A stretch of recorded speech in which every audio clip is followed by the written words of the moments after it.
Thank you for joining me on the third episode of the LAVA Spurt, the Burn It Down edition, where we talk about a man being arrested for expressing his freedom of speech. Welcome to the LAVA Spurt, the weekly offshoot of the Lava Flow, channeling the flow of information to the libertarian, anarcho-capitalist, voluntarist, and agorist community. Brought to you by my per-episode donors. Thank you. Here's your host, Roger Paxton.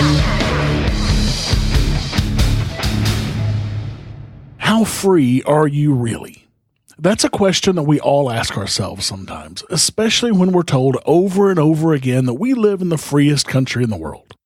Cato ranks the United States as number 20 on their Human Freedom Index for 2015, and the Heritage Foundation ranks the United States as number 11 on their 2016 Index of Economic Freedom. So it's clear that the U.S. is not the freest country in the world. But that's not how most Americans see it. One metric that you can look at to see how truly free you are is whether or not you can speak against the government and its leaders.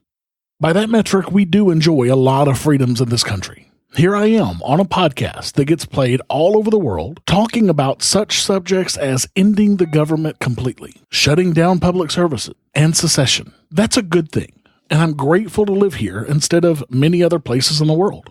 However, we still have a long way to go before we have true freedom. One recent example of this is the news that Brighton Millett, a 22-year-old Illinois man, has been charged with desecrating the American flag because of his Facebook-posted photos and a message decrying the state of violence and race in this country. In the photos, he burned an American flag. He was booked into the county jail on Independence Day, ironically enough. The Urbana, Illinois Police Department is saying that they in no way violated his freedom of speech.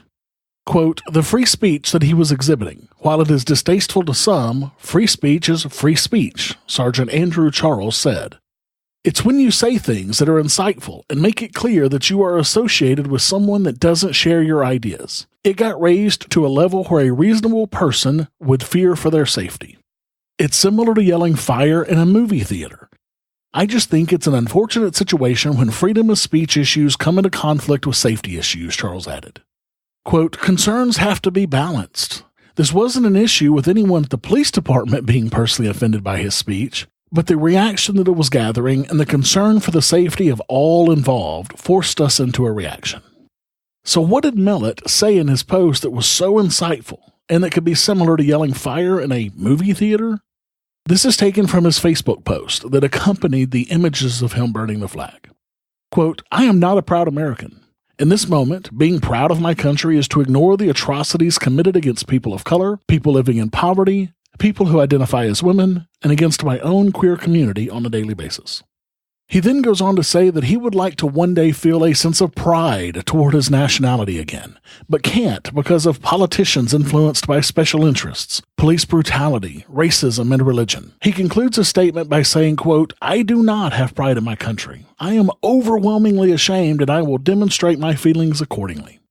Then he taunted the police with the hashtag #ArrestMe, and they did just that.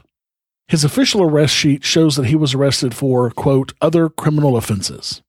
But fascinatingly enough, flag desecration is a Class 4 felony in Illinois, even after the 1989 Supreme Court ruling in Texas v. Johnson that clearly labeled flag desecration as a protected part of speech, saying that the American flag, quote, is so revered because it represents the land of the free, and that freedom includes the ability to use or abuse that flag in protest. He was also charged with disorderly conduct, both as an offender and a victim.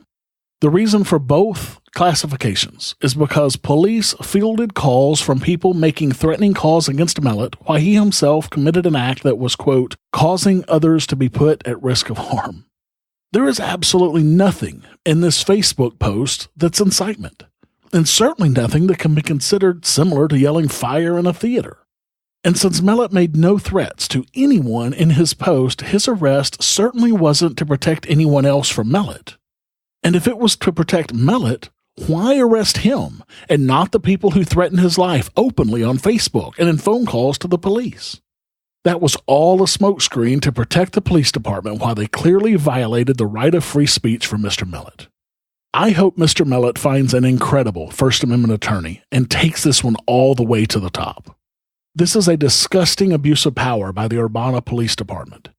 Millett is already standing up to them because the police department asked him to remove the pictures from his Facebook account, and he refused. Good for him. Good luck to you, Mr. Millett, and good luck to us all. Until next time, keep striking the root. Thank you for listening to The Lava Flow at thelavaflow.com. Don't miss an episode. Subscribe now at thelavaflow.com/subscribe. This has been a Pax Libertas Productions podcast.